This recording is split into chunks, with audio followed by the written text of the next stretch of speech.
Tomorrow is a big day for Lee County students. They're headed back to class, and parents are headed back to the dreaded carpool line. Right now, WTVA's Ethan Foster is at Saltillo Primary School. He found some of the places in Lee County where drop-off may be dangerous.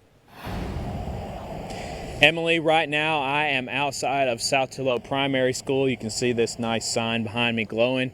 As I'm introing, you might also see some car lights going back behind me. That's because Highway 45, 4 lanes of traffic, is just off to the side of the entrance here at Saltillo Primary School. And that's kind of the subject of what I talked with Saltillo Police Chief David McKinney about today. He said that here in Saltillo there are a few spots that you'll want to be more cautious in when you're dropping your kids off for school in the morning. But the first day is always the biggest. As parents chauffeur their kids to school in the morning, officers with the Saltillo Police Department will be right there with them bright and early. Chief David McKinney says that's because they've got a job to do. Well, we're out there for the safety of everyone, especially the children, and we want to make sure the kids get to school safe, and the officers are also safe while getting the kids to school. He says there are 2 areas near Saltillo schools that will be the most congested when school starts back. First, State Highway 145 leading up to Saltillo High School, and second, Highway 45, which includes 4 lanes right next to the entrance of Saltillo Primary School. The chief says there will be a senior parade at 7 Thursday morning that should last about 20 minutes from Mayfield Church of Christ on 145 down to the high school. And that over at the primary school, it's important to remember that traffic can sometimes back up into the 4 lane, so you'll want to be extra cautious.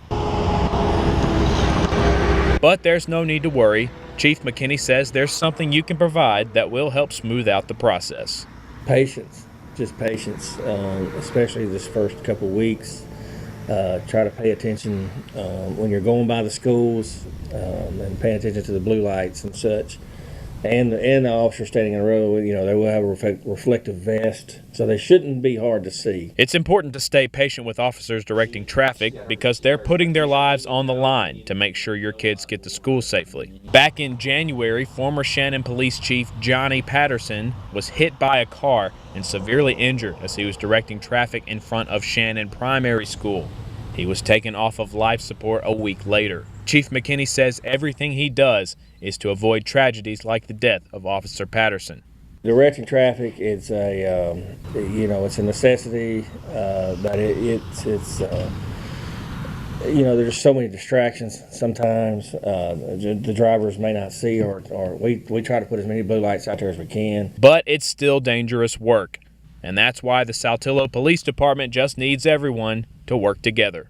Just please, everyone, just try to be patient. There's a lot of new, you got to think of the new parents that's never been to the schools before. They don't know the process. They may take the wrong turn, get in the wrong lane. We just all got to be patient with each other these first few days of school. And, by the end of next week, there won't be any more issues. It'll all be normal by then. Chief McKinney told me that he has kids. He's been a new parent on that first day. He's made the wrong turns, so he knows what that's like, and he knows the struggle. So he's understanding. He'll be out there tomorrow to help you out. So make sure you're patient. Good luck out there. Be safe. Keep your eyes on the road. I'm Ethan Foster reporting live in Saltillo for WTVA 9 News.